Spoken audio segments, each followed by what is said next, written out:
இருட்ட கண்டா பயம் உண்டாவதே அது ஏன்? இப்படி ஒரு கேள்வியை ஒரு பெரியவர்கிட்ட கேட்டாங்க. அதுக்கு அவர் பதில் சொல்றார், மனிதனுடைய ஆதிகால வாழ்க்கையில தொற்றிக்கொண்ட பயம் இது வேரூன்றி இருக்குது, இன்னமும் போகல. 50,000 வருஷங்களுக்கு முன்னாடி மனுஷன் குகைகள்ல வாழ்ந்தான். பகல்ல பயம் இருக்காது, ராத்திரியில மிருகங்கள் தாக்கும், கொல்லும், நிம்மதியா தூங்க கூட முடியாது. அதனால இந்த மனுஷனுக்கு இரவுன்னா மரணம், பயம் அப்படின்னு பழகி போச்சு. மனிதர்களுடைய எல்லா மனசையும் சேர்த்து மொத்தமா ஒரு மனசு உண்டு. மனிதர்களுடைய நினைவு இந்த மொத்த மனசுல பதிஞ்சிருக்கு, பரவுது.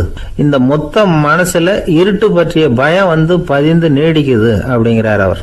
இந்த காலத்துல இரவை பகலாக்கிறதுக்கு எவ்வளவோ விளக்குகள்லாம் வந்தாச்சு. ராத்திரியிலேயும் மிருகங்கள் தாக்குங்கிற நிலைமை இல்லை. பாதுகாப்பான வீடுகள், விலங்குகளும் விலகி போயிட்டு, விலங்குகள்லாம் விலகி போயிட்டு, வீடுகளும் பாதுகாப்பா இருக்குது. சரி, இருந்தாலும் அந்த பழங்கால பயம் இருட்டு பயம் இன்னமும் மனுஷனை விட்டு போகல. இன்னொரு விஷயம் என்னன்னா, இருட்டுல இருந்து வெளிச்சத்துக்கு வராத மனிதர்கள் இன்னைக்கு அதிகம். ஒரு ஆளு ஆத்துக்கு மீன் பிடிக்கிறதுக்காக போனான், இன்னும் விடியல. அதுக்குள்ள வலையை எடுத்துட்டு கிளம்பி போயிட்டான். வெளிச்சம் வர்றதுக்கு முன்னாடியே போய் சேர்ந்துட்டான். விடிகிற வரைக்கும் என்ன பண்றது, சும்மா கரையிலேயே உட்காந்து காலாட்டிட்டு இருக்கிறான். காலில் ஏதோ ஒரு சின்ன மூட்டை தட்டுப்பட்டுது. இருட்டில் அது என்னன்னு சரியா தெரியல. மூட்டைக்குள்ள சின்ன சின்ன கல்லாம் நிறைஞ்சி இருக்குது. சும்மா பொழுது போகணுமேங்கிறதுக்காக இவன் அந்த மூட்டைக்குள்ள இருந்து ஒவ்வொரு கல்லா எடுத்து ஆத்துல வீசிக்கிட்டு இருக்கிறான். விடிகிற வரைக்கும் வேற வேலை இல்லைங்கிறதுனால எப்படி செஞ்சுக்கிட்டே உட்காந்துருக்கிறான். கிழக்க மெதுவா வெளிச்சம் தெரிய ஆரம்பிச்சது. பொழுது விடியறதுக்கான அறிகுறி. இதுக்குள்ள அந்த மூட்டையில இருந்த எல்லா கல்லையும் எடுத்து வீசி எறிஞ்சுட்டான். கடைசியா ஒரே ஒரு கல் மட்டும்தான் கையில பாக்கி இருந்தது. வெளிச்சம் வந்ததும் அந்த கல்லை பார்த்தான், அப்படியே திகைச்சு போயிட்டான். அடடா, இது வரைக்கும் தெரியாம தப்பு பண்ணிட்டோமே அப்படின்னு நினைச்சான். ஏன் தெரியுமா, அவன் கையில இருந்தது வெறும் கல் இல்ல, விலை வசந்த ரத்தன கல். அது இருட்டுல என்னன்னு புரியாததுனால மூட்டையில இருந்த எல்லா ரத்தன கல்லையும் ஆத்துல வீசி எறிஞ்சிருக்கிறான். இப்போ அவனுக்கு அழுகையே வந்துடும் போல இருந்தது. வாழ்க்கையை வசதி ஆக்கிக்கிறதுக்கான வாய்ப்பு அவனுக்கு இருந்தது. இருந்தாலும் இருட்டுல அதை இழந்துட்டான். அந்த வகையில அவனுக்கு கொஞ்சம் அதிர்ஷ்டம் இருந்திருக்குது. அதாவது ஏதோ ஒரு வகையில் இருந்திருக்குது. அதனாலதான் அந்த கடைசி கல்ல எரியறதுக்குள்ள வெளிச்சம் வந்துட்டுது. பல பேருக்கு அந்த அளவு கூட அதிர்ஷ்டம் வர்றதில்லை. எல்லாத்தையும் வீசினதுக்கு அப்புறம் தான் வெளிச்சம் வரும். என்னன்னு விவரம் தெரியாமலே எழுந்திரிச்சு வந்துருவாங்க. வாழ்க்கைங்கிறது ஒரு பெரிய புதையல். அதை புரிஞ்சிக்காம மனுஷன் அதை வீசி எரிஞ்சுக்கிட்டு இருக்கான் அப்படிங்கிறது தான் பெரியவங்க கருத்து.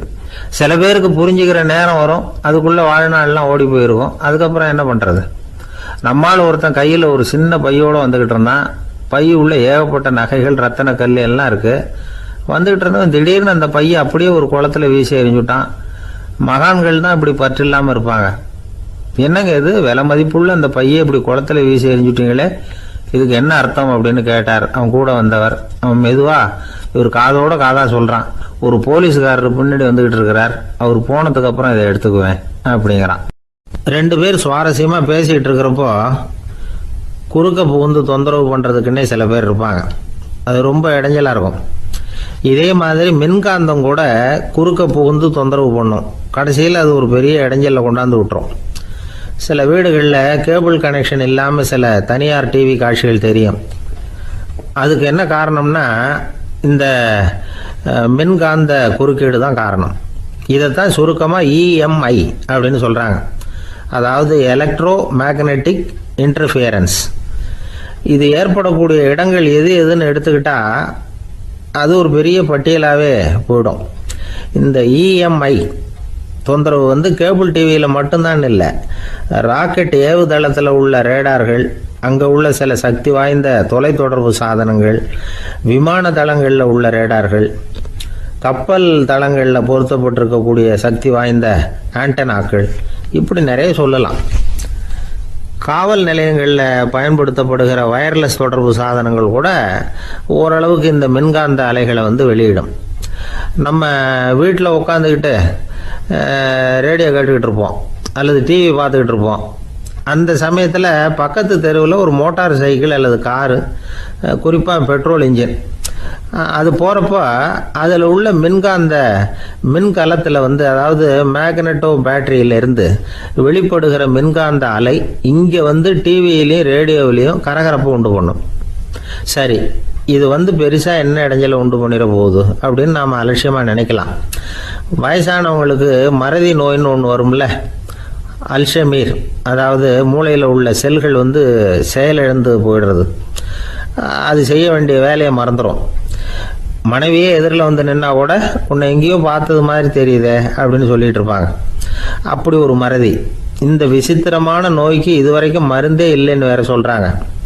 இந்த மைக்ரோ ஓவன் அப்படின்னு சொல்லக்கூடிய சமையல் அடுப்புகள் கூட மின்காந்த அலைகளை வெளியிடுது. சமயத்தில் சில தொழிற்சாலைகளில் கூட பெரிய விபத்துக்களை இந்த இஎம்ஐ உண்டு பண்ணிவிடும். இதை பற்றி தீவிரமாக சிந்திக்க ஆரம்பித்ததே ஒரு விபத்துக்கு பிறகு தான். அமெரிக்காவுக்கும் வியட்நாமுக்கும் இடையில் போர் நடந்தது. அந்த சமயம் அமெரிக்காவுக்கு சொந்தமான விமானம் தாங்கி கப்பல் ஒன்று வியட்நாமை தாக்கிறதுக்கு தயாராக ஏவுகணைகளோட கடலில் நிறுத்தி வைக்கப்பட்டிருந்தது. தற்செயலாக அந்த பகுதியில் கப்பல் தொலைத்தொடர்பு பகுதிக்கு அருகில் ஊடுருவிய இந்த சக்தி வாய்ந்த ரேடியோ அலைகள் ஏவுகணையில் இருந்த மின்னணு சர்க்கியூட்டை பூர்த்தி செஞ்சு வச்சுட்டுது. அவ்வளவுதான், ஏவுகணை அங்கேயே வெடித்து சிதறி போச்சு. 130 பேர் அந்த இடத்துலயே உடல் கருகி செத்து போட்டாங்க. ஏகப்பட்ட பொருள்கள் நாசம். இந்த விபத்துக்கான காரணம் என்னங்கிறத உடனடியாக யாராலையும் கண்டுபிடிக்க முடியல. ரொம்பவும் கடுமையாக முயற்சி பண்ணி கடைசியாக கண்டுபிடிச்சாங்க, இது இந்த இஎம்ஐ வேலை தான் அப்படின்னு. மின்னணு தொலைபேசிகள் இருக்கு. இதில் பேசும்பொழுது நம்ம காதை அதாவது செவியை ஊடுருவக்கூடிய மின்காந்த அலையானது மூளைக்கு போய் அங்கே மூளை கட்டிகளை உருவாக்க ஊக்கம் கொடுக்குது அப்படின்னு வேற கண்டுபிடிச்சிருக்கிறாங்க. இந்த இஎம்ஐ ரொம்ப குறைஞ்ச மின்காந்த அழுத்தத்தில் நமக்கு எந்த பாதிப்பையும் ஏற்படுத்துறதில்லை. மின்காந்த அலைகள் அழுத்தத்தோடு இருக்கிற இடங்களில் ரொம்ப நேரம் இருந்தோம்னா நம்ம உடம்பின் வெப்பநிலை 2 டிகிரி செல்சியஸ் வரைக்கும் அதிகரிக்குதாம். அதனால் வெப்பநிலையை சீராக்கிறதுக்கு இதய துடிப்பும் அதிகரிக்குது. இப்படிலாம் கண்டுபிடிச்சிருக்கிறாங்க. இப்போல்லாம் இந்த மின்காந்த குறுக்கீடுகளை தடுக்கிறது எப்படி அப்படின்னு விஞ்ஞானிகள் யோசனை செய்ய ஆரம்பிச்சிருக்கிறாங்க. இந்த விஷயத்தில் அலட்சியமாக இருந்தோம்னா எதிர்காலத்தில் நிறைய பேருக்கு இந்த ஞாபக மறதி நோய் வந்துடும். அப்புறம் அது ரொம்ப கஷ்டமாக போயிடும். ஒரு குடும்ப தலைவர் தன் மனைவியை பார்த்து, யார் நீ, உன்னை எங்கேயோ பார்த்தது மாதிரி இருக்குதே அப்படின்னு சொல்லிக்கிட்டு இருந்தார். உடனடியாக அவரை போய் பார்த்தேன். வாங்க டாக்டர்கிட்ட போகலாம் அப்படின்னு. அவர் என்னை தனியாக அழைச்சிட்டு போய் காதோட காதாக மெதுவாக சொல்கிறார், இதை பார்ப்பா, என் கையில் பணம் இல்லாத போகலாம் அப்படி மறதி நோய் வந்துட்டது மாதிரி நடிச்சுக்கிட்டு இருப்பேன், அவ்வளவுதான், அதை நீ கண்டுக்காத அப்படின்னார். ஒரு அழகான கடற்கரை. சுற்றுலா பயணிகள் நிறைய பேர் அங்கே போகிறது வழக்கம். சனி ஞாயிறு கூட்டம் அதிகமாக இருக்கும். அதோட விளைவு என்னங்கிறது அடுத்த நாள் தான் தெரியும். ஆமாம், அந்த கடற்கரையை சுத்தப்படுத்துகிற தொழிலாளிகள் திங்கட்கிழமை ரொம்ப சிரமப்படுவாங்க. சனி ஞாயிறு வந்த கூட்டம் கடற்கரை பூராவும் காலி ஐஸ்கிரீம் கப்புகளை வீசி எறிஞ்சிட்டு போயிடுவோம். ஆயிரக்கணக்கான கப்புகள் அங்கே பரவலாக கிடக்கும். அதையெல்லாம் பொறுக்கி எடுத்து சுத்தம் பண்ணி ஆகணும். இதனால் திங்கட்கிழமை வேலைக்கு வர்றதுக்கு எல்லோரும் பயப்படுவாங்க. அப்படி ஒரு நிலைமை. பல பேர் அன்னைக்கு லீவ் எடுத்துகிட்டு போயிடுறது வழக்கம். நமக்கு எதுக்கு இன்றைக்கி தொந்தரவுன்னு. இது ஒரு பெரிய பிரச்சனையாக இருந்தது. இதுக்கு என்ன பண்ணலாம் அப்படின்னு யோசனை பண்ணாங்க. ஒரு ஆலோசனை கூட்டத்துக்கு ஏற்பாடு பண்ணாங்களாம். அந்த நகர நிர்வாக அலுவலர்கள், பணியாளர்கள் எல்லாரும் அதில் கலந்துக்கிட்டாங்க. கூட்டம் ஆரம்பமாச்சு. ஆரம்பத்தில் சொன்னாங்க, இந்த பிரச்சனைக்கு ஒரு தீர்வு வேணும், என்ன பண்ணலாம், அதை முடிவு செய்கிறதுக்கு தான் இந்த கூட்டம். இதில் நீங்கள் செய்ய வேண்டியது என்னென்னா, உங்களுக்கு தோன்றுகிற யோசனை எதுவாக இருந்தாலும் சொல்லுங்கள். கொஞ்சம் கூட தயக்கம் வேண்டாம். நாம் சொல்கிற யோசனை ஈடுபடுமா படாதா அப்படின்லாம் யோசிக்க வேணாம். எல்லாருடைய யோசனைகளையும் அப்படியே பதிவு செய்துக்கிறோம். கடைசியாக அதிலேருந்து ஒரு சிறந்த யோசனையை தேர்வு பண்ணி அதை பயன்படுத்தலாம். இந்த சந்தர்ப்பத்தில் இன்னொரு முக்கியமான வேண்டுகோள், எவ்வளவு சாதாரணமான யோசனையாக இருந்தாலும் சரி, அது சொல்லும் பொழுது அடுத்தவங்க ஏளனம் செய்யக்கூடாது. இது ஒரு பெரிய யோசனையா அப்படின்னு சொல்லி எதையும் அலட்சியப்படுத்தக்கூடாது. இதுதான் அந்த கூட்டத்தின் ஆரம்பத்தில் செய்யப்பட்ட அறிவிப்பு. உடனே அந்த கூட்டத்தில் இருந்தவங்க ஆளுக்கு ஒரு யோசனை சொல்ல ஆரம்பித்தாங்க. ஒருத்தர் எழுந்திரிச்சார், இங்கே வர்ற சுற்றுலா பயணிகள்கிட்ட ஆளுக்கு $10 ஒரு டெபாசிட் மாதிரி வைப்பு பணமாக வாங்கிக்கணும். காலி ஐஸ்கிரீம் கப்பை திருப்பி கொடுத்தா அந்த பணத்தை திருப்பி கொடுத்துடலாம். இப்படி ஒரு ஏற்பாடு பண்ணிக்கிட்டா கப்புகளை தேடி பொறுக்கிட்டு இருக்க வேண்டியதில்லை, எல்லாம் ஒரே இடத்துக்கு சேர்ந்துடும். அப்படியே நாம் தூக்கிட்டு போய் ஒரு இடத்துல கொட்டி விடலாம் அப்படின்னார். இன்னொருத்தர் எழுந்திரிச்சார், கப்பை கீழே போட்டால் $50 அபராதம் அப்படின்னு அங்கங்கே போர்டு எழுதி வச்சுடலாம். கப்புகளை போடுறதுக்கு அங்கங்கே பெரிய கூடைகளை வச்சுடலாம். நாம் சாவகாசமாக அந்த கூடைகளை சேகரம் பண்ணிக்கலாம் அப்படின்னாராம். இன்னொருத்தர் எழுந்திரிச்சு கொஞ்சம் கோபமாக பேசினார், கப்புகளை வந்து அவங்க வாயிலே திணிச்சுடணும். அதுங்களை முன்னு சாப்பிட்டு பார்த்தா தான் தெரியும் அது எவ்வளவு கஷ்டங்கிறது அப்படின்னு ரொம்ப கடுமையாக பேசியிருக்காரு. இது வேடிக்கையாக தெரிஞ்சாலும் இந்த யோசனையும் பதிவு செஞ்சுக்கிட்டாங்களாம். இப்படி பல யோசனைகள் கடைசியாக எல்லாத்தையும் படித்து பார்த்துட்டு பரிசீலனை பண்ணாங்க. அப்புறம் தான் யோசனை வந்தது. இவர் வேடிக்கையாக சொன்னது கப்புகளை அவங்கவுங்க வாயிலே திணிச்சு சாப்பிட சொல்லணும், அதுதான் தண்டனைன்னார்ல. ஏன் அப்படி சாப்பிட்றது மாதிரியே கப்புகளை தயார் பண்ண என்ன அப்படின்னு சிந்திக்க ஆரம்பித்தாங்களாம். ஆகா, அதுதான் சரின்னு ஒரு முடிவுக்கு வந்தாங்க. அதுலேருந்து உருவானது தான் இந்த வேஃபர் கப்ஸ். ஐஸ்கிரீமை சாப்பிட்டு முடிச்சதும் கப்பையும் சாப்பிட்டுடலாம். கோன் ஐஸ்கிரீம் சாப்பிட்றோம்ல, அதுதான். அமெரிக்காவில் மியாமி கடற்கரையில் ரொம்ப காலமாக இருந்துக்கிட்டு வந்த குப்பை பிரச்சனைக்கு இப்படி தான் ஒரு தீர்வு வந்து தான். இதுலேருந்து நாம் புரிஞ்சிக்க வேண்டியது என்னென்னா, நாம் அன்றாட எத்தனையோ பிரச்சனைகளை சந்திக்கிறோம், அதுக்கெல்லாம் தீர்வு உண்டு. அது எங்கே ஒளிஞ்சிருக்குன்னு கண்டுபிடிக்கணும். அந்த அந்த யோசனையையும் நல்லா தீவிரமாக யோசிக்கணும். யார் என்ன யோசனை சொன்னாலும் அதை வந்து அலட்சியப்படுத்தக்கூடாது, அக்கறையோடு கவனிக்கணும், அதை யோசித்து பார்க்கணும். ஒரு அம்மா தன்னோட வீட்டுக்காரரை ஒரு மனநல மருத்துவர்கிட்ட அழைச்சிட்டு வந்தாங்களாம். டாக்டர், இவருக்கு கோன் ஐஸ்கிரீம் பிடிக்கல, பேப்பர் கப்பில் இருக்கிற ஐஸ்கிரீம் தான் வேணும்னு அடம் பிடிக்கிறார் அப்படின்னாங்களாம். அது ஒன்றும் தப்பு இல்லையேன்னாராம் டாக்டர். இதுக்கு அந்த அம்மா சொன்னாங்களாம், இவர் கப்பு ஐஸ்கிரீம் வாங்குறதுல தப்பு இல்லை டாக்டர், பிரச்சனை அது இல்லை. அப்புறம் வேறு என்னென்னு கேட்டிருக்காரு. வாங்கினதும் ஐஸ்கிரீமை கீழே கொட்டிவிட்டு அந்த பேப்பர் கப்பை மட்டும் விரும்பி சாப்பிட்றார், அதனால தான் அவங்ககிட்ட அழைச்சிட்டு வந்தேன் அப்படின்னாங்களாம். ஒரு கணவன் மனைவி எப்போ பார்த்தாலும் அவங்க 2 பேருக்கும் இடையில சண்டை வந்துக்கிட்டே இருந்தது. இதில் என்ன ஆச்சரியங்கிறீங்களா? நான் அதுக்காக சொல்ல வரல, இது வேறு விஷயம். அதாவது சண்டை போடாமல் இருக்கிறதுக்கு வழி சொல்கிற தகவல் இது. நான் சொன்ன அந்த கணவன் மனைவி எப்படின்னா, கணவன் ஒரு வார்த்தை சொன்னால் மனைவி கிட்டேருந்து 2 வார்த்தை பதிலாக வரும். இதுக்கு கணவன்கிட்டேருந்து 4 வார்த்தை பதிலாக வரும். இப்படி வார்த்தைகள் பெருகி போய் கடைசியில் வம்பில் வந்து முடியும். அந்த அம்மா பொறுத்து பார்த்தாங்க, அவங்களால தாக்கு பிடிக்க முடியல. பக்கத்து வீட்லேயும் ஒரு கணவன் மனைவி இருந்தாங்க, அவங்களுக்குள்ள சண்டை வர்றதில்லை. அது எப்படி அவங்களால மட்டும் சண்டை போடாமல் இருக்க முடியுது அப்படின்னு இந்த அம்மாவுக்கு ஆச்சரியம். ஒரு நாள் நேராக பக்கத்து வீட்டு அம்மாக்கிட்டே போய், ஏம்மா, நீங்கள் எப்படி கணவனும் மனைவியும் சண்டை போட்டுக்காமல் இருக்கிறீங்க, அது எப்படி முடியுது உங்களால் அப்படின்னு கேட்டாங்க. அதுக்குன்னு ஒரு மருந்து இருக்குது, அதை சாப்பிட்டா சண்டை வராது அப்படின்னாங்க அவங்க. சரிங்க, அந்த மருந்தை அவர் சாப்பிட மாட்டேன்னு சொல்லிட்டா என்ன பண்ணுறது அப்படின்னு கேட்டிருக்கிறாங்க இவங்க. அந்த மருந்து அவருக்கு இல்லைம்மா, உனக்கு தான் அப்படின்னாங்களாம் அவங்க. அப்படியா, அப்படின்னா கொடுங்க, ரொம்ப நல்லதாக போச்சு. அதை எப்படி சாப்பிட்றதுங்கிற விவரத்தையும் சொல்லுங்கள், எங்கே அது கிடைக்குங்கிறதையும் சொல்லுங்கள், வாங்கிக்கிறேன் அப்படின்னு கேட்டாங்களாம் இவங்க. வேறு எங்கேயும் போய் வாங்க வேண்டாம், என்கிட்டே இருக்க அந்த மருந்து அதில் கொஞ்சம் தர்றேன், வாங்கி வச்சுக்க. உன் வீட்டுக்காரர் உன்னோட சண்டையை ஆரம்பிக்கிறப்போலாம் நீ இந்த மருந்தில் 1 ounce வாயில் ஊற்றிக்கணும். அதை உடனே குடிச்சிடக்கூடாது, ஒரு 5 நிமிஷமாவது அது வாயில் இருக்கணும், அதுக்கப்புறம் குடிச்சுடலாம் அப்படின்னு சொல்லி ஒரு பாட்டில் மருந்தை இந்த அம்மாக்கிட்ட கொடுத்து அனுப்புனாங்களாம். மருந்தை எடுத்துக்கிட்டு இந்த அம்மா வீட்டுக்கு வந்திருக்கிறாங்க. வீடு பூட்டி இருந்ததுனால கணவன் வந்து வாசல்லையே காத்துக்கிட்டு இருக்கிறான். மனைவியை கண்டதும் சண்டை போட ஆரம்பிச்சிட்டான். வீட்டை பூட்டி விட்டு எங்கே போய் தொலைஞ்ச, எவ்வளோ நேரமாக ஒரு மனுஷன் வாசல்லையே காத்துட்டு கிடக்கிறது அப்படி இப்படின்னு கத்த ஆரம்பிச்சிட்டான். மனைவி இதுக்கு பதிலே சொல்லலை. அந்த அம்மா பேசாமல் வீட்டை திறந்தாங்க, சமையல் அறைக்குள்ளே போனாங்க, 1 ounce மருந்தை வாயில் ஊற்றிக்கிட்டாங்க. அன்னைக்கு சண்டை வந்து மேற்கொண்டு வளரவே இல்லை, நின்றுட்டுது. மருந்து பரவாயில்லை. அதுக்கப்புறம் பல சந்தர்ப்பங்களில் சண்டை வரும் போல் இருக்கிற போலாம் இந்த மருந்து அதை நிறுத்தியிருக்கு. பிரமாதமான மருந்தாக இருக்குது இதை கொஞ்சம் அதிகமாகவே வாங்கி வீட்டில் வச்சுக்க வேண்டியது தான் அப்படின்னு முடிவு பண்ணிட்டு இந்த அம்மா மறுபடியும் பக்கத்து வீட்டு அம்மாக்கிட்ட போனாங்க. எவ்வளவு விலையானாலும் சரி, நான் காசு கொடுத்து வாங்கி வச்சுக்கிறேன், எந்த கடையில் இருக்குது இந்த மருந்து சொல்லுங்க அப்படின்னு கேட்டாங்க. இந்த மருந்துக்கு விலையே கிடையாதுங்க, இலவசமாகவே கிடைக்கும்னாங்களாம் அவங்க. அது எப்படி விலையில்லாமல் இதை விற்க முடியுது அப்படின்னு கேட்டாங்களாம் இவங்க. அது மருந்தாக இருந்தால் தானே விலை வைக்கிறதுக்கு, அது வெறும் தண்ணி தானே அப்படின்னாங்களாம். வெறும் தண்ணியாக சண்டையை நிறுத்துது அப்படின்ட்டு இருக்காங்க இவங்க.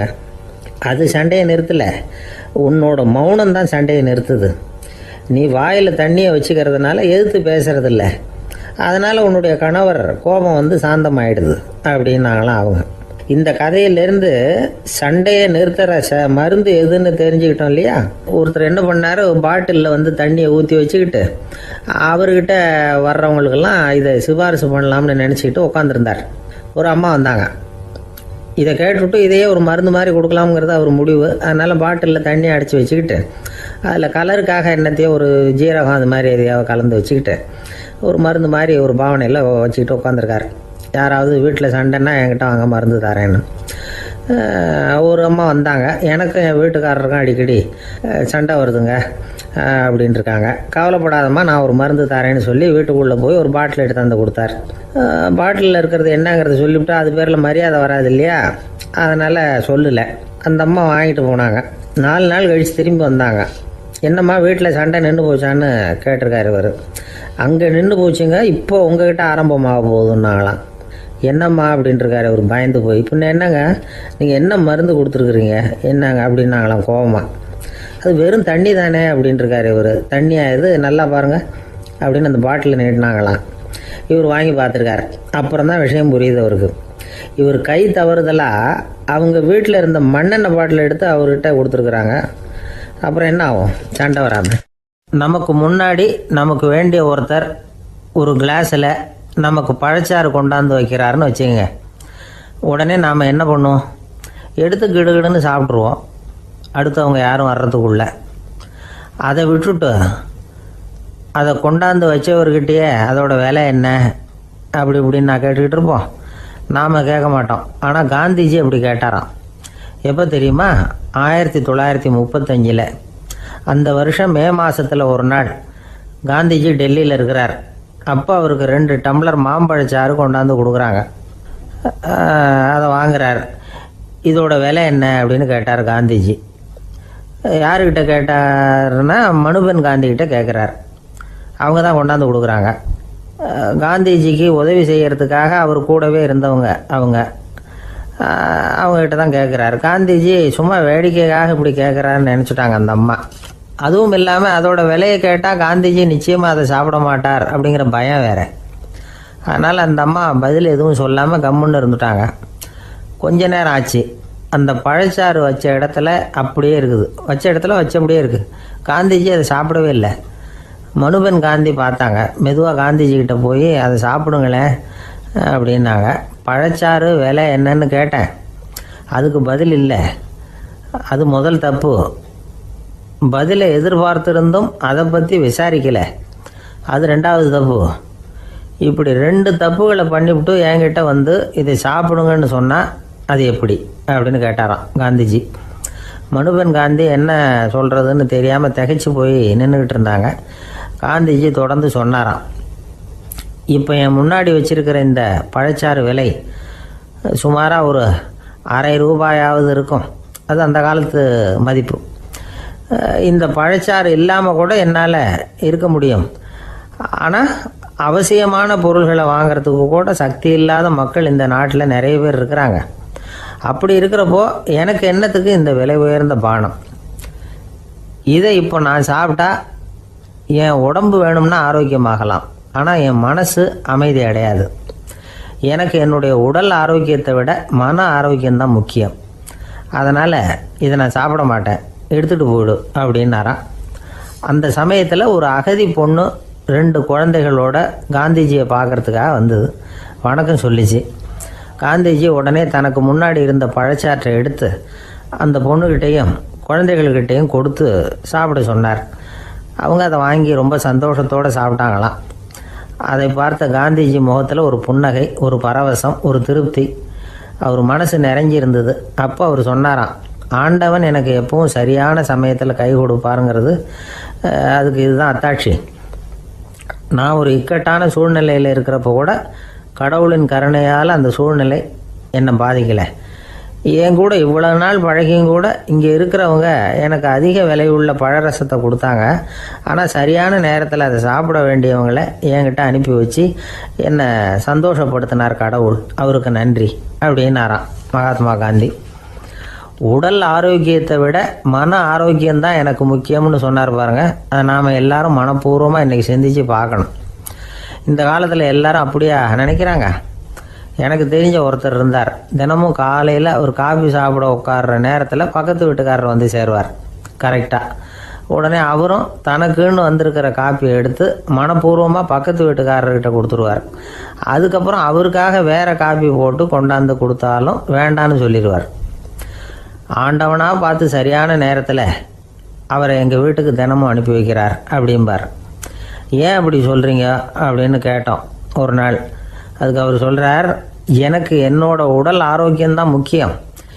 இதை கடவுள் புரிஞ்சுக்கிட்டு எங்கள் வீட்டு காப்பியை சாப்பிட்றதுக்கு தினமும் அடுத்த வீட்டுக்காரனை அனுப்பி வைக்கிறார் அப்படின்னார் அவர். தானத்துல சிறந்தது எது அப்படின்னு ஒரு கேள்வியை கேட்டு, தானத்துல சிறந்தது நிதானம் அப்படின்னு அதுக்கு ஒரு பதிலும் சொல்றவங்க உண்டு. நிதானம் ரொம்ப அவசியம். அதுவும் இன்றைய உலகத்துக்கு ரொம்ப அவசியம். இன்னைக்கு உலகம் ரொம்ப பரபரப்பா போய்கிட்டு இருக்குது. பொறுமையா இருக்கணும்னு நினைக்கிறவங்களால கூட அப்படி இருக்க முடியறதில்ல. பொறுமையை சோதிக்கிறது மாதிரி பல சம்பவங்கள், அதையெல்லாம் சந்திச்சே தீர வேண்டியிருக்குது. எங்கே போனாலும் கியூவில் நிற்க வேண்டியிருக்குது. எங்கே போனாலும் காத்துக்கிட்டு இருக்க வேண்டியிருக்கு. ஆஃபீஸ்லேயோ வீட்லேயோ கூட நீங்கள் நிதானமாக பொறுமையாக நடந்துக்க தெரியலன்னா உங்களுக்கு சிடுமூஞ்சி, முசுடு இப்படிலாம் பேர் வச்சுருவாங்க.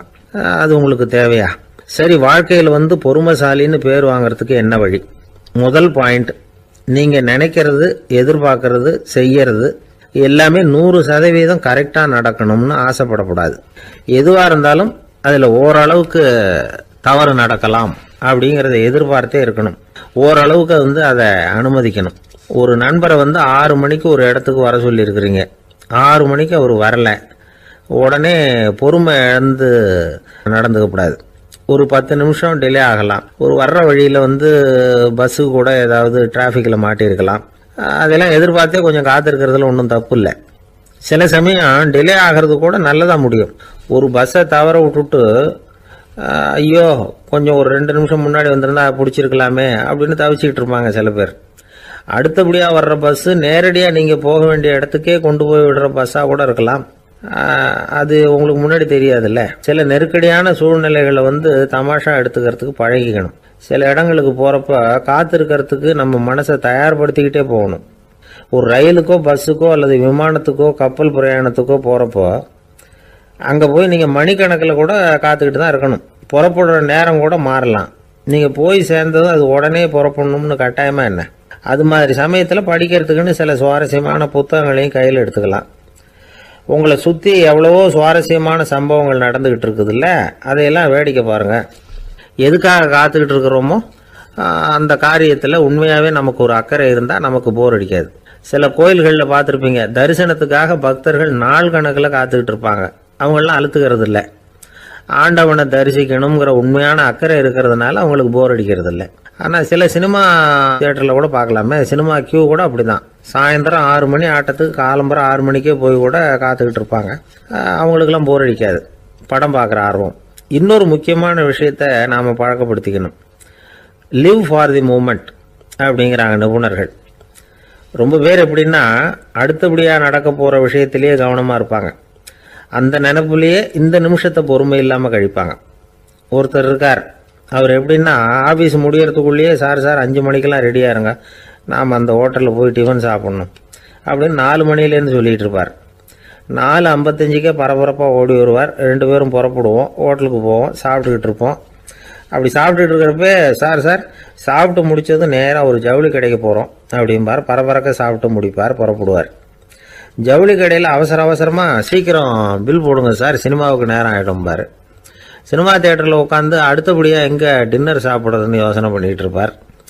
ராத்திரி படுக்கையில் விழுந்ததுக்கு அப்புறமும் நாளைக்கு காலையில் எழுந்திரிச்சதும் அதை பண்ணணும் இதை பண்ணணும்னு திட்டம் போட்டுக்கிட்டே இருப்பார். அதாவது எப்பவும் அடுத்த நிமிஷம், அடுத்த நாள், அடுத்த வாரம், அடுத்த வருஷம், இதுதான் அவங்க சிந்தனை. இந்த நிமிஷம் என்ஜாய்மெண்ட்டை அவங்க இழந்துடுறாங்களாம். அதனால தான் வாழ்நாள் பூரா பொறுமையின்மை, அவஸ்தை, அல்லல். அதனால் நாம் எல்லாரும் வாழ்க்கையில் நிதானமாக இருக்கிறதுக்கு கற்றுக்கணுமா. அதுக்காக இந்த நிதானத்துக்கு வேறு விதமான அர்த்தம் பண்ணிக்கக்கூடாது. ஒருத்தர் அப்படித்தான் ஒரு தடவை அவருடைய குதிரை காணாமல் போயிட்டு தான். அதுக்காக அவர் கவலைப்படலை, நிம்மதியாக இருந்தார், சந்தோஷமாக இருந்தார். என்ன சார் இது, உங்கள் குதிரை திருட்டு போயிட்டுதுங்கிறீங்க, நீங்கள் கவலைப்படாமல் இருக்கிறீங்களே அப்படின்னு கேட்டாங்களாம். அதுக்கு அவர் சொல்லியிருக்கார், நல்ல வேலை சார், கட்டியிருந்த குதிரை காணாமல் போயிருக்குது. நான் அது மேலே உட்காந்துருக்கிற சமயம் அது காணாமல் போயிருந்ததுன்னா, திருட்டு போயிருந்ததுன்னா நானும் சேர்ந்துல காணாமல் போயிருப்பேன் அப்படின்னாராம். எவ்வளவு நிதானமான ஆள் பாருங்க. ஒரு நாள் காலை நேரம் ஒரு குரு படுக்கையை விட்டு எழுந்திருக்கிறார். உடனே சீடர்களை பார்த்து எல்லாரும் இப்படி வாங்கங்கிறார். எல்லாரும் வர்றாங்க வேகமாக. என்னங்க வேணும் உங்களுக்கு அப்படிங்கிற மாதிரி எல்லாரும் குருவை பார்த்தாங்க பயபக்தியோட. குரு அந்த சீடர்களை பார்த்து, இதை பாருங்க, இப்போ நான் ஒரு சிக்கலான விவகாரத்தில் மாட்டிக்கிட்டு இருக்கிறேன். அதை நீங்கள் தீர்த்து வச்சா நல்லதுன்னார்.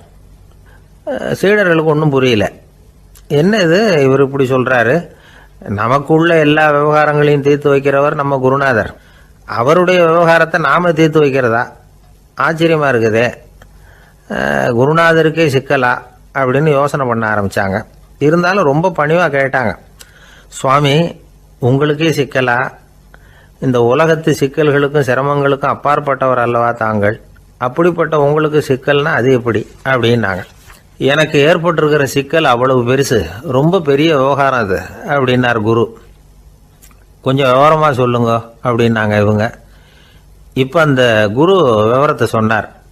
அதாவது நேற்று ராத்திரி நான் ஒரு கனவு கண்டேன்.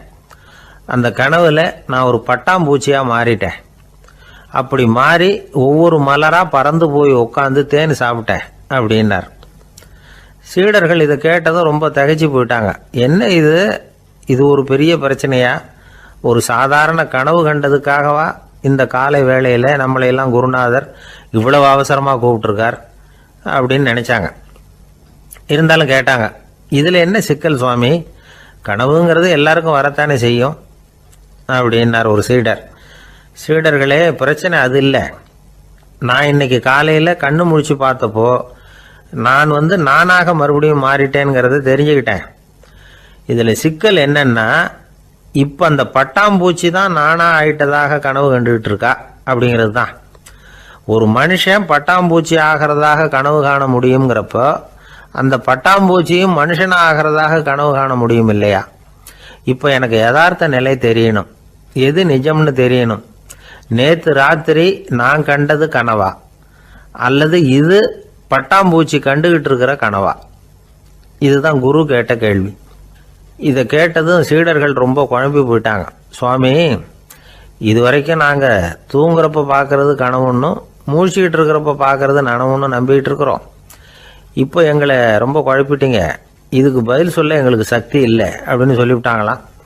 அதுக்கப்புறம் அந்த குரு சொன்னாராம், நினைவு தான் முக்கியமான அம்சம். முடிவு கட்டம்னா பகலின் நினைவுகளை விட இரவின் கனவுகளே ரொம்ப உண்மை.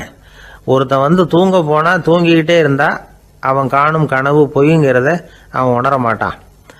ஒவ்வொரு கனவும் காணும் பொழுது அது ரொம்ப உண்மையாக தான் தெரியுது. ஒரு கனவு கூட உண்மை இல்லைன்னு கனவுல தோன்றுவதே இல்லை அப்படின்னார் குரு. அகில வாழ்வு அத்தனையும் சொற்பனம் கண்டாய் அப்படிங்கிறார் தாயுமானவர்.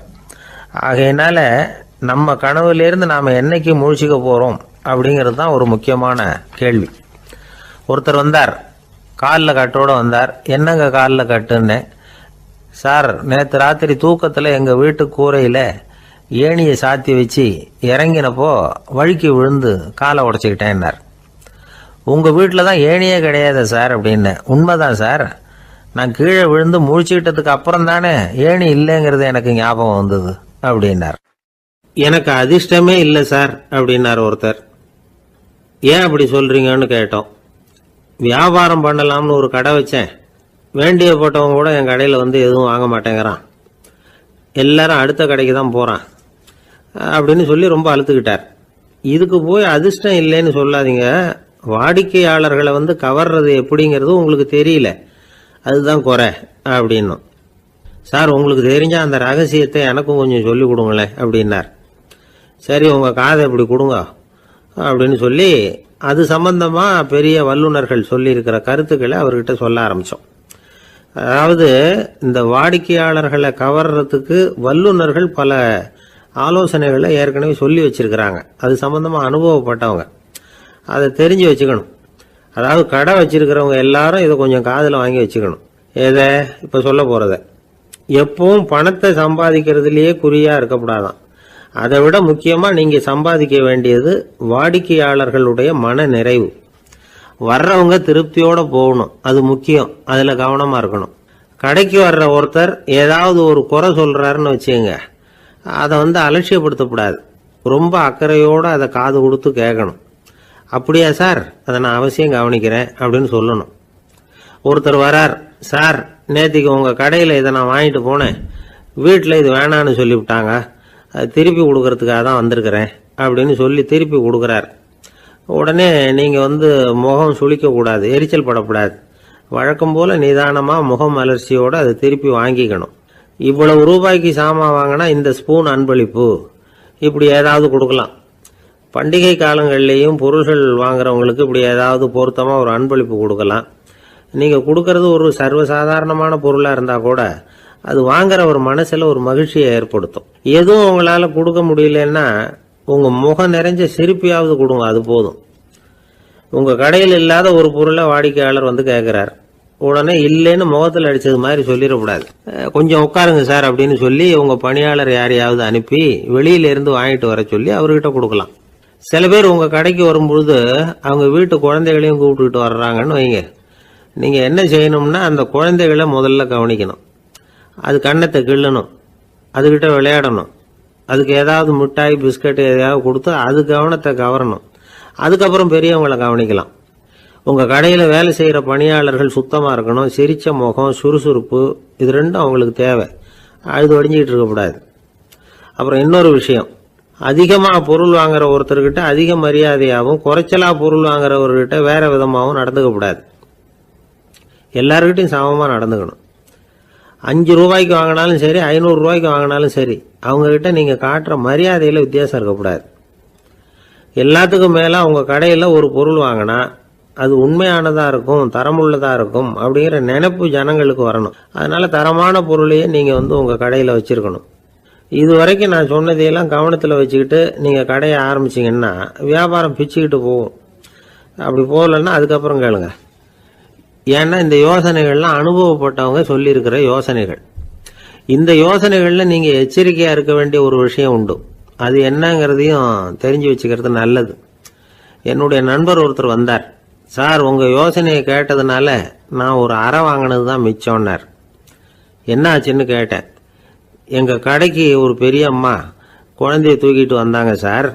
உங்கள் யோசனைப்படி அந்த குழந்தையோட கண்ணத்தை கிள்ளணும்னு முயற்சி பண்ணினேன். திடீர்னு அந்த நேரம் பார்த்து அந்த குழந்தை தலையை குனிஞ்சிக்கிட்டுது. என் கை குழந்தையோட கண்ணத்துக்கு பதிலாக அதை தூக்கிட்டு வந்தவங்க கண்ணத்தை கிள்ளிவிட்டுது. அதுதான் அப்படி ஆயிட்டுது அப்படின்னார் கண்ணத்தை தடவிக்கிட்டே. திபேத் நாட்டில் புத்த மடாலயங்கள் நிறைய உண்டு. அதுக்கு ஒரு தலைமையகமும் உண்டு. அது இந்த திபேத் தலைநகரம் லாசாவில் இருக்குது. ரொம்ப காலத்துக்கு அப்பால் அதை பற்றிலாம் நிறைய விவரங்கள் எழுதி வச்சிருக்கிறாங்க. அது இப்போவும் நமக்கு கிடைக்குது. அதாவது ரொம்ப தூரத்துக்கு அந்தாண்ட மலைகளுக்கு நடுவில் ஒரு கிளை மடாலயம். அந்த மடத்தின் தலைவருக்கு வயசாயிட்டு தான். அதனால் தலைமை பொறுப்பை வேற ஒருத்தர்கிட்ட ஒப்படைக்கலாம் அப்படின்னு முடிவு பண்ணாராம். உடனே ஒரு லாமாவை கூப்பிட்டார். அவர் மூலமாக தலைமை மடாலயத்துக்கு செய்தி அனுப்புனார், பொருத்தமான வாரிசு ஒருத்தரை அனுப்பி வைக்கும்படியாக. அந்த வாலிப லாமா புறப்பட்டார். காடு மேடெல்லாம் நடந்து போகிறார். ரொம்ப நாள் கழித்து தலைமை பீடத்தை அடைஞ்சார். தலைமை குரு கிட்ட விவரத்தை சொன்னார். தகுதியான ஒருத்தரை அனுப்பி வச்சா அழைச்சிட்டு போகிறேன் அப்படின்னார். சரி, நாளைக்கு காலையில் நீங்கள் அவங்க எல்லாரையும் அழைச்சிட்டு போகலாம்னார் அவர். அவங்க எல்லாரையுமா? அங்கே தேவைப்படுறது ஒருத்தர் தானே அப்படின்னார் இவர். ஆமான்னார். அப்புறம் ஏன் எல்லாரையும் அழைச்சிட்டு போக சொல்கிறீங்கன்னார். அது இப்போ உனக்கு புரியாது. நான் ஒரு 100 பிக்குகளை அனுப்புகிறேன், அதாவது பிட்சுகளை. அவ்வளவு பேரையும் அங்கே வச்சு சமாளிக்க முடியாது அப்படின்னாரு இவர். இருந்தாலும் இப்போ அந்த தலைமை குரு என்ன சொன்னார்னா, அதை பற்றி கவலைப்படாத, நான் 100 பேரை அனுப்புகிறேன். அதில் 99 பேர் வழியிலேயே காணாமல் போடுவாங்க, ஒருத்தன் மட்டும்தான் வருவான். அவனும் அங்கே சேர்ந்துட்டானா நீ ரொம்ப கொடுத்து வச்சவன் அப்படின்னார். இவருக்கு ஒன்றும் புரியல. இருந்தாலும் மறுநாள் அந்த வாலிபலாமா 100 பேரை அழைச்சிக்கிட்டு புறப்பட்டார். போகிற வழியிலேயே பல பேர் அங்கங்கே பிச்சுக்கிட்டு போயிட்டாங்க. அவர் சொன்னது மாதிரியே. வழியில் அவங்க ஊர்கள் இருந்தது தான் காரணம். அப்பா அம்மாவை பார்த்துட்டு வரேன் அப்படின்னு கொஞ்சம் பேர் போனாங்க. சொந்த பந்தத்தை பார்த்துட்டு வரேன் அப்படின்னு கொஞ்சம் பேர். ஒரு வாரம் ஆச்சு. இப்போ மிஞ்சினது 10 பேர் தான். வழியில் ஒரு நகரம். அங்கே சில பிட்சுக்கள் சந்திச்சாங்க. எங்கள் மடத்து தலைவர் இறந்துட்டார், உங்களில் யாராவது ஒருத்தர் எங்களுக்கு தலைவராக முடியுமா அப்படின்னு கேட்டாங்க. 10 பேரும் தயார். அதில் ஒருத்தரை அழைச்சிட்டு அவங்க போயிட்டாங்க. இன்னொரு ஊரில் சில பேர் வந்தாங்க, வழி மறிச்சாங்க. நில்லுங்க, எங்கள் மன்னர் மகளுக்கு திருமணம், அதை நடத்தி வைக்க 3 லாமாக்கள் தேவை அப்படின்னாங்க. இப்படி கொஞ்சம் கொஞ்சமாக எல்லாரும் காலி. கடைசியில் 2 பேரும் மிஞ்சினாங்க.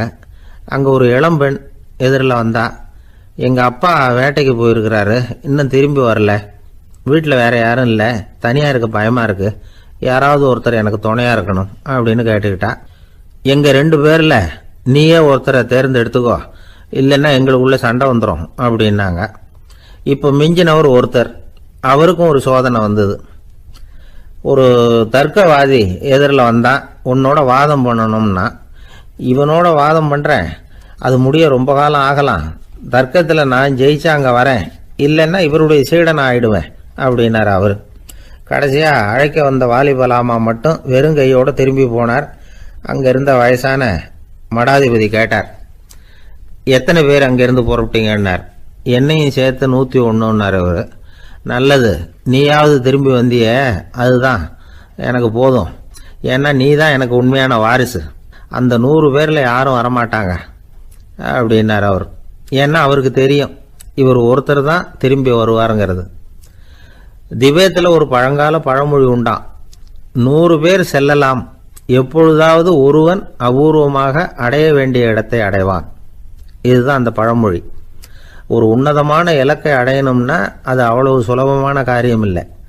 இந்த காலத்து மடாலயம் ஒன்று, அதில் ஒரு தலைவர், அவருக்கு வயசாயிட்டுது, தனக்கு ஒரு வாரிசை நியமிக்கணும் அப்படின்னு ஆசைப்பட்டார்.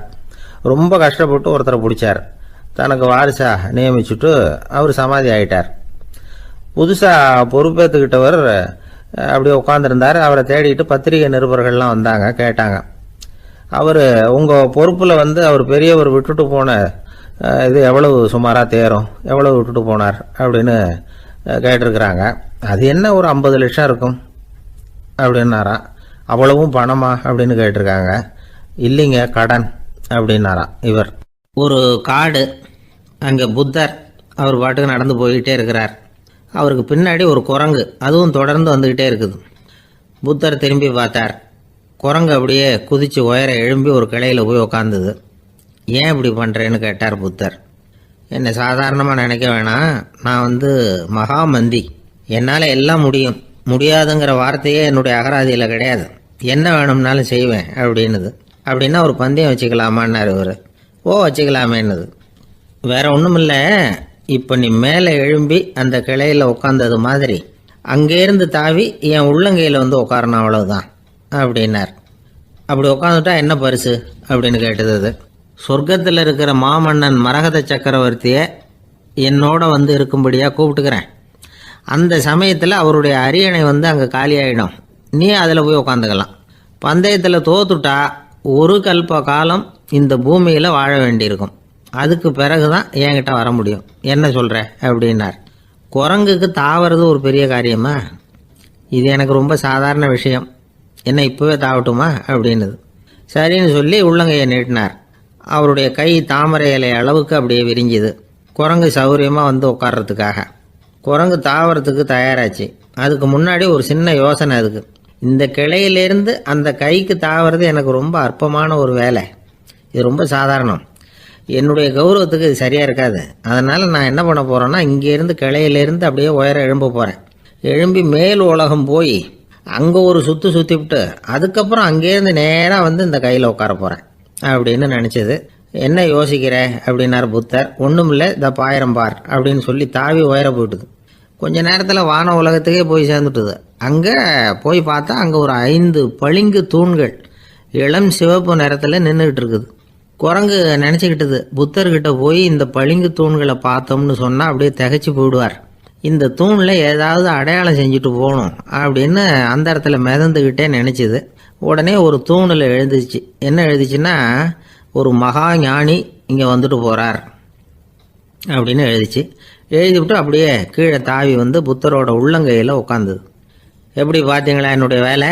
வான உலகத்துக்கே போய் அங்கே இருக்கிற 5 பளிங்கு தூண்களை பார்த்துட்டு அதில் நான் வந்த விவரத்தை எழுதி வச்சுட்டு அதுக்கப்புறம் இங்கே வந்திருக்கிறேன் அப்படின்னுது ரொம்ப பெருமையாக. அப்படியா அப்படின்னார் புத்தர். ஆமாம், சந்தேகமாக இருந்தால் வாங்க, அழைச்சிட்டு போய் காட்டுறேன் அப்படின்னுது அந்த குரங்கு. அதுக்கு தேவையில்லை, அப்படியே கொஞ்சம் கீழே குனிஞ்சு பார் தெரியும் அப்படின்னார் புத்தர். அங்கே பார்த்தா புத்தரோட உள்ளங்கை தெரிஞ்சுது. நல்லா உத்து பார்த்துது. அவரோட ஒரு விரலில் அது எழுதிய வாசகம் தெரிஞ்சுது. குரங்கு யோசனை பண்ணிச்சு, அப்படின்னா வானத்தில் நான் பார்த்தது புத்தரோட விரல்களா அப்படின்னு யோசிச்சுது. இதை புரிஞ்சுக்கிட்ட உடனே அந்த குரங்கோட கர்வம் அழிஞ்சு போச்சான். நம்ம மனசு தான் இந்த குரங்கு. மனம்ங்கிறதும் ஆணவம்ங்கிறதும் ஒரு நாணயத்தின் 2 பக்கங்கள். மனம் உள்ளவரை ஆணவமும் இருக்கும். மனம் அழிஞ்சாதான் ஆணவம் அழியும். மனம் அழிய வேண்டும் அப்படின்னு பெரியவங்க சொல்கிறது இந்த அர்த்தத்தில் தான். நம்ம ஆளுங்க சவால் விடுறதெல்லாம் வேறு மாதிரி. ஒருத்தன் ஒரு வாய்க்காலை தாண்டுறேன்னு பந்தயம் கட்டி தாண்ட முடியாமல் வாய்க்காலில் விழுந்து காலை உடச்சிக்கிட்டு கட்டு போட்டுக்கிட்டு வந்தான். ஏன்டா அப்படின்னு கேட்டாங்க. நான் பந்தயம் கட்டின நேரம் சரியில்லை அப்படின்னா. எப்படிறான்னு கேட்டிருக்காங்க. வாய்க்காலில் தண்ணி இருக்கிற நேரமாக பார்த்து பந்தயம் கட்டியிருக்கணும் அப்படின்னா. ஒரு ஊரில் ஒரு ஆள் இருந்தான். அவனுக்கு ஒரே ஒரு மகள். அவளை நல்ல இடத்துல கட்டி கொடுக்கணும்னு ஆசைப்பட்டான். அதுக்காக மாப்பிள்ளை தேடிக்கிட்டு இருந்தான். அவன் கொஞ்சம் வசதியான ஆள். அதனால் நிறைய பேர் வந்தாங்க. இருந்தாலும் ஒரு நல்ல குணமுள்ள மாப்பிள்ளையாக இருக்கணும் அவன் எதிர்பார்த்தான். அப்படி இருக்கணும்னு தொடர்ந்து முயற்சி பண்ணான். கடைசியாக ஒரு 3 பேர் கிடைச்சாங்க. அந்த 3 பேரில் யாரை தேர்ந்தெடுக்கிறது, இதுதான் அவனுக்கு வந்த குழப்பம். இந்த நிலைமையில் ஒரு பெரியவரை தேடி போனான். அவர்கிட்ட தன்னுடைய பிரச்சனையை சொன்னான்.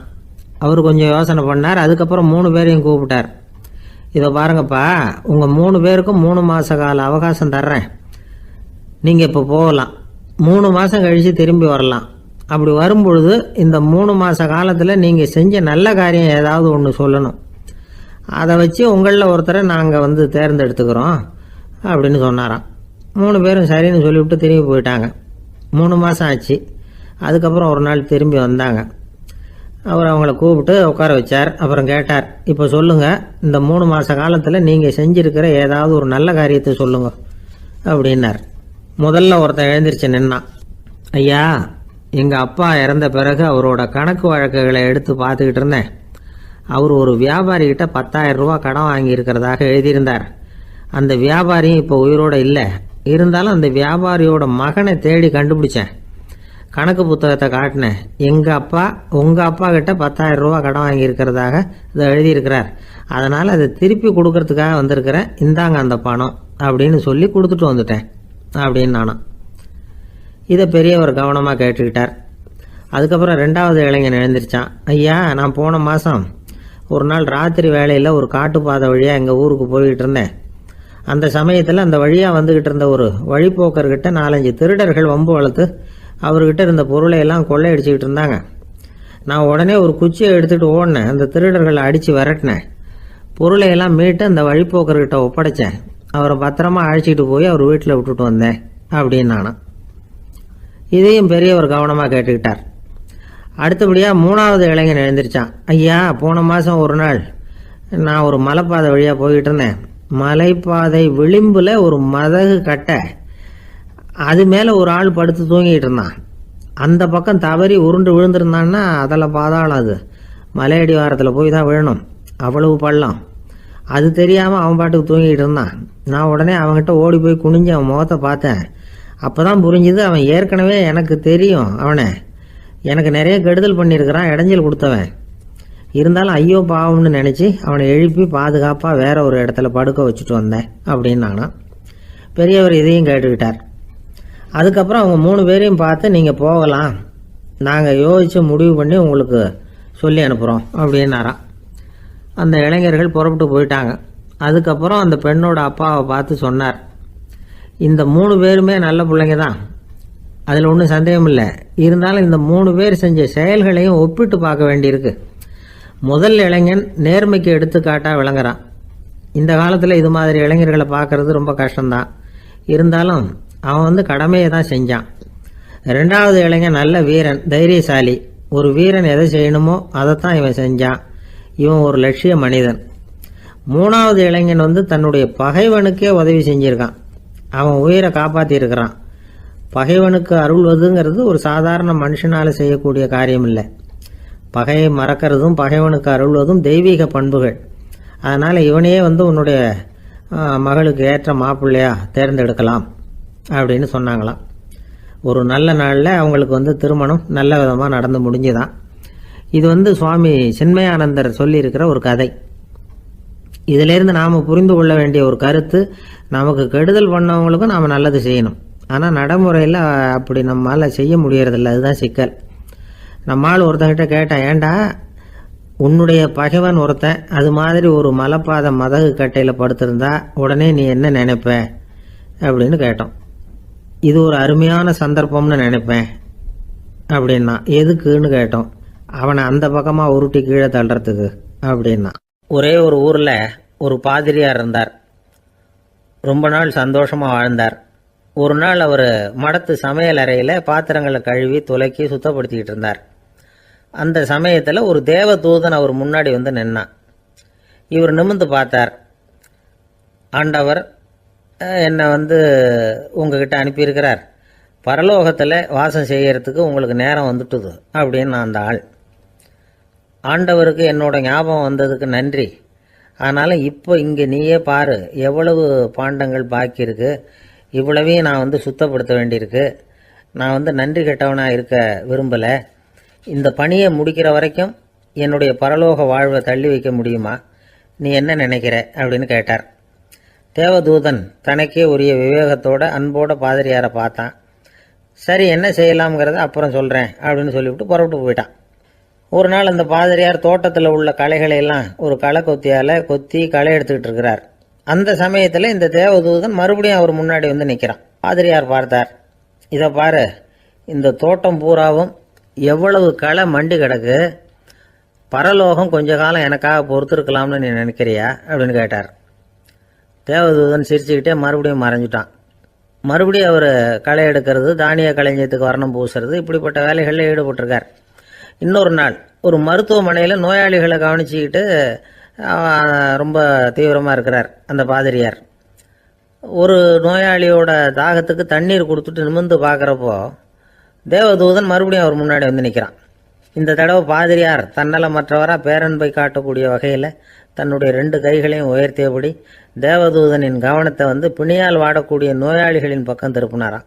தேவதூதன் ஒன்றும் சொல்லலை, மறைஞ்சிட்டான். அன்னைக்கு சாயந்தரம் பாதிரியார் மடத்தில் உள்ள தன்னுடைய அறைக்கு போய் இளைப்பாறினார். யோசிச்சு பார்த்தார்.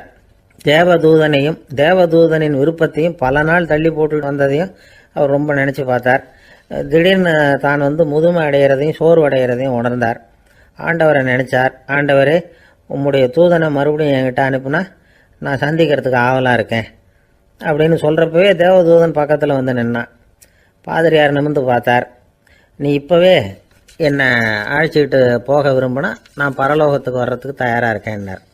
தேவதூதன் அந்த பாதிரியாரை அன்போடவும் விவேகத்தோடவும் பார்த்து, நீங்கள் என் கூட பரலோகத்துக்கு வர்ற தயாராக இருக்கிறதா சொல்கிறீங்க, ஆனால் நீங்கள் இது வரைக்கும் வேற எங்கே இருந்ததா நினைக்கிறீங்க அப்படின்னு நானும். அப்படின்னா இது வரைக்கும் இருந்த இடம் தான் பரலோகம் அப்படிங்கிறத உணர்த்தியிருக்கிறான். பரலோகம்னா என்னன்னு புரிஞ்சுக்கிறதுக்கு இந்த சம்பவம் நமக்கு உதவியாக இருக்குது. தொண்டு செய்கிறத விட பெரிய செயல் வேற எதுவும் இருக்க முடியாது. அது நம்ம மனசுக்கு கொடுக்குற சுகத்தை வேற எதுவும் கொடுக்க முடியாது. நாம் தொண்டு செய்கிற இடம் தான் அந்த புண்ணிய இடம். ஆனால் இந்த காலத்துல எல்லாம் நாம் தொண்டு செய்யணும்னு நினச்சி ஏதாவது ஆரம்பித்தா கூட அதை ஒரு மாதிரியாக சுற்றி நின்று வேடிக்கை பார்க்க ஆரம்பிச்சிடுறாங்க. ஒரு பெரியவர் அப்படித்தான் ஒரு தொண்டு செஞ்சுக்கிட்டு இருந்தார். ஒரு கோவில் கட்டிக்கிட்டு இருந்தாங்க. அதில் ஒரு இடத்துல ஒரு பலகையை வச்சு ஆணி அடிக்கிற வேலையை செஞ்சுக்கிட்டு இருந்தார் அந்த பெரியவர். ஒரு சின்ன பையன் அதை ரொம்ப ஊக்கமாக அக்கறையாக கவனிச்சுக்கிட்டு இருந்தான். பெரியவர் இதை கவனித்தார். என்னப்பா பார்க்குற, உனக்கும் இது மாதிரி தொண்டு செய்யணும்னு ஆசையாக இருக்கா அப்படின்னு கேட்டார். அதுக்கு அந்த பையன் சொல்கிறான், அப்படி இல்லைங்க, நீங்கள் ஆணி அடிக்கிறப்போ கையில் சுத்தியால் அடிச்சுக்கிட்டா எப்படி துடிப்பீங்க, எப்படி கத்துவீங்கன்னு தெரிஞ்சுக்கிறதுக்காக அதை பார்க்கணும்னு ஆசை, அதுக்காக தான் காத்துக்கிட்டு இருக்கேன் அப்படின்னு நான். ஒருத்தர் சிகரெட்டும் கையுமா வந்தார். சார், இந்த புகைப்பிடிக்கிற பழக்கத்தை நிறுத்தி போடணும்னு தான் பார்க்குற, முடியலன்னார். புகைப்பிடிக்கிறத நிறுத்துறது ரொம்ப சுலபம் சார் அப்படின்னார் இன்னொருத்தர். எப்படி சொல்கிறீங்கன்னு கேட்டார் அவர். நான் கூட ஏற்கனவே 10 தடவை அந்த பழக்கத்தை நிறுத்தி இருக்கிறேன் சார் அப்படின்னார் இவர். இதுலேருந்து என்ன தெரியுது? புகைப்பழக்கத்தை திடீர்னு விட்டு விடுறதுங்கிறது ரொம்ப கஷ்டம்னு தெரியுது. இருந்தாலும் இது சம்பந்தமான ஆராய்ச்சி, அனுபவம், இது ரெண்டையும் அடிப்படையாக வச்சு சில வழிமுறைகளை சொல்கிறாங்க. அதாவது புகைப்பிடிக்கிறத நிறுத்துறதுக்கு 10 வழிகள் உண்டு அப்படின்னு சொல்கிறாங்க. அது என்னங்கிறது தெரிஞ்சுக்கிட்டா உபயோகப்படுதான்னு பார்க்கலாமே. முதல் கருத்து என்னன்னா, கொஞ்ச நாளைக்கு புகைப்பிடிக்கிற நண்பர்களை விட்டு விலகி இருக்கணும். இதனால் புகைப்பிடிக்கிற ஆசை குறையும். அந்த பழக்கத்தை மறுபடியும் ஆரம்பிக்கப்படாதுங்கிற எண்ணம் உறுதிப்படும். 2வது கருத்து, புகைப்பிடிக்கிறதை எதிர்த்து தீவிரமாக பிரச்சாரம் செய்ய ஆரம்பிச்சிடணும். அது அடுத்தவங்களுக்கும் உபயோகப்படும், உங்களுக்கும் உபயோகப்படும்.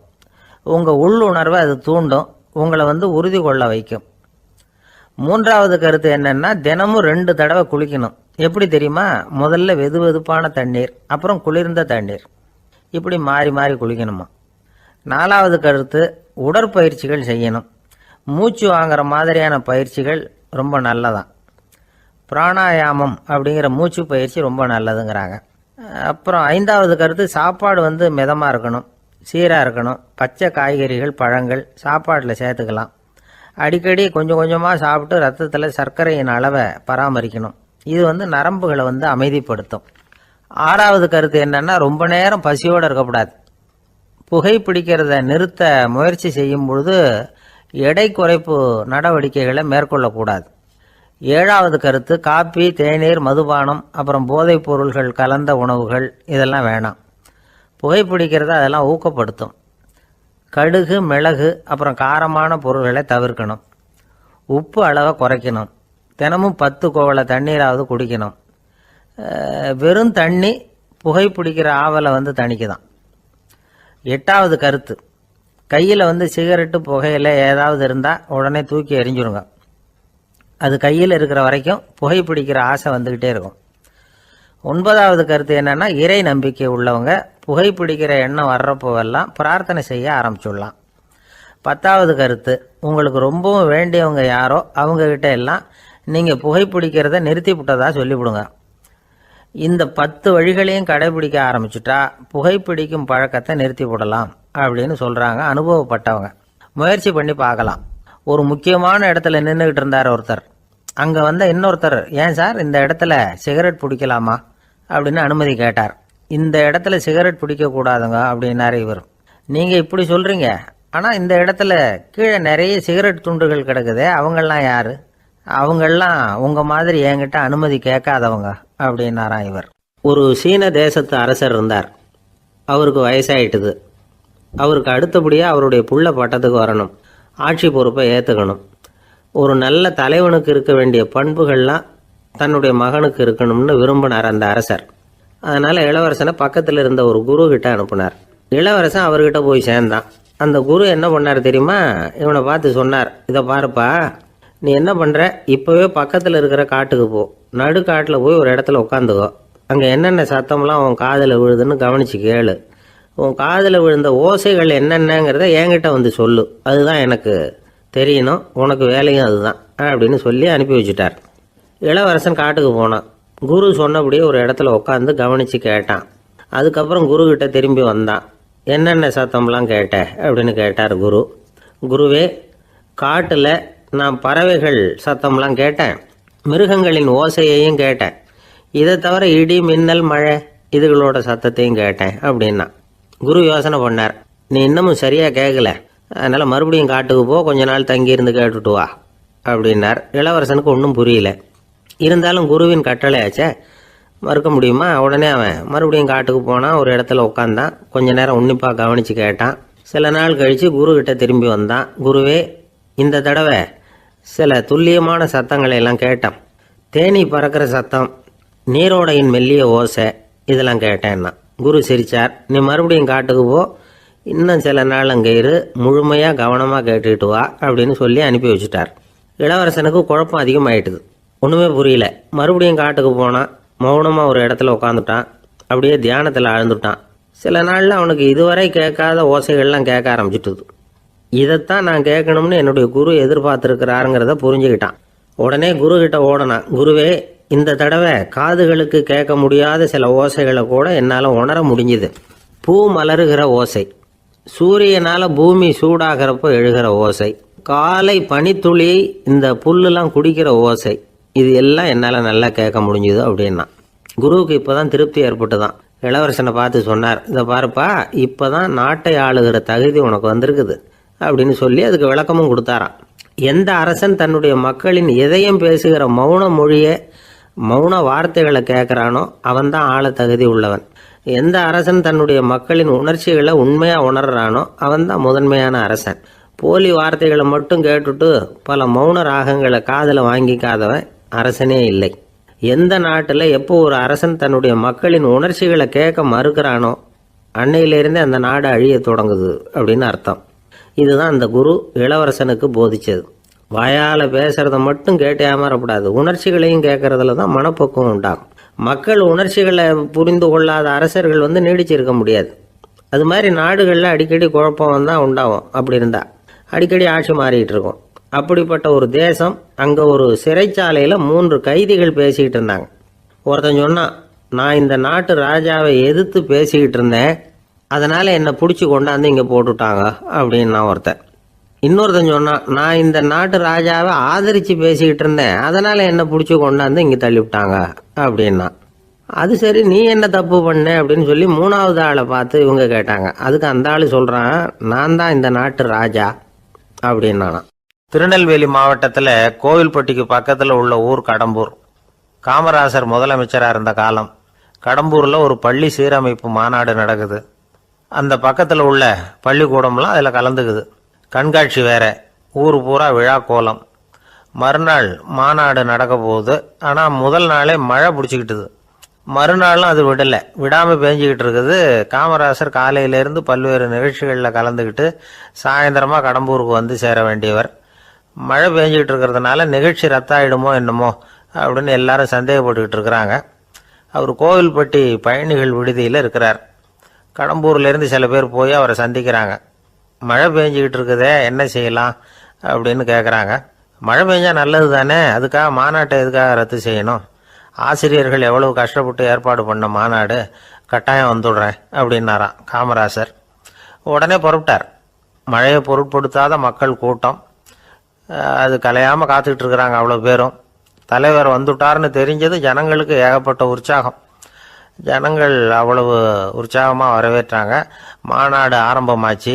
மலர் மாலைகள் மலை மாதிரி குவிய ஆரம்பிச்சுட்டுது.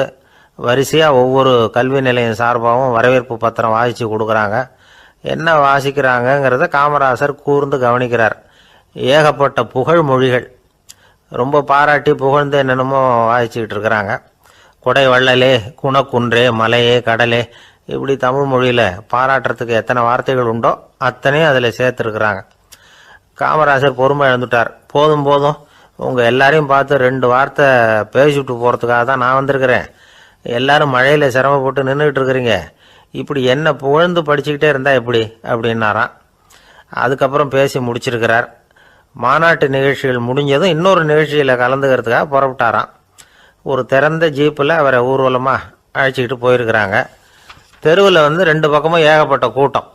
அங்கங்கே ஜீப்பை நிறுத்தி ரோஜா மாலை, ஜருக மாலை இப்படி போட்டுக்கிட்டே இருக்கிறாங்க. அதையெல்லாம் அப்படி அப்படியே வாங்கி அங்கங்கே நின்றுக்கிட்டு இருந்த குழந்தைகள்கிட்டையும் தாய்மார்கள்கிட்டையும் கொடுத்துக்கிட்டே போகிறார். அந்த சமயத்தில் கூட்டத்துக்கு அப்பால் ஒரு பெரியவர் கையில் ஒரு மல்லிகை சரத்தோடு நின்றுட்டு இருக்கிறார். அவரால் முண்டி அடிச்சுக்கிட்டு முன்னால் வர முடியல. காமராசர் இதை கவனிக்கிறார். அவ்வளவுதான், உடனே நிறுத்தப்பா வண்டியை அப்படிங்கிறார். ஜீப்பு நிற்கிது. டிரைவரை பார்த்து, அதோ பார், அங்கே ஒருத்தர் நிற்கிறார் பார், அவரை இங்கே அழைச்சிட்டு வா அப்படின்னாராம். கூட்டம் வழி விடுது. அந்த பெரியவரை கிட்டத்தில் அழைச்சிட்டு வர்றாங்க. காமராசர் அவரை பார்த்து, வாங்க வாங்க, நல்லா இருக்கீங்களா அப்படின்னு சத்தம் போட்டு உற்சாகமாக விசாரிக்கிறாராம். பெரியவர் கண்களில் கண்ணீர், பேச்சு வரல. மல்லிகை சரத்தை அவருக்கு போடுறார். கொஞ்ச நேரம் அவர்கிட்ட பொறுமையாக பேசிக்கிட்டு இருந்துட்டு அவரை அனுப்பி வைக்கிறார் காமராசர். பெரியவர் போனதுக்கு அப்புறம் காமராசர் பக்கத்தில் இருந்தவங்க கிட்ட சொல்கிறார் அந்த பெரியவரை பற்றி. அந்த காலத்தில் ரொம்ப கஷ்டப்பட்டவர் இவர், ஜெயிலுக்கு போனவர் அப்படின்னு ரொம்ப உருக்கமாக நெகிழ்ந்து போய் சொல்கிறார். இதில் ஒரு விஷயத்தை கவனிங்க. தன்னை புகழ்ந்து படிக்கப்பட்ட வாழ்த்து மடலை படிக்க வேணாம்னு தடுத்து நிறுத்தினார். எங்கேயோ ஒரு மூலையில் கையில் ஒரு 4 முழம் மல்லிகை சரத்தோட ஒதுங்கி நின்றுகிட்டு இருந்த அந்த தொண்டரை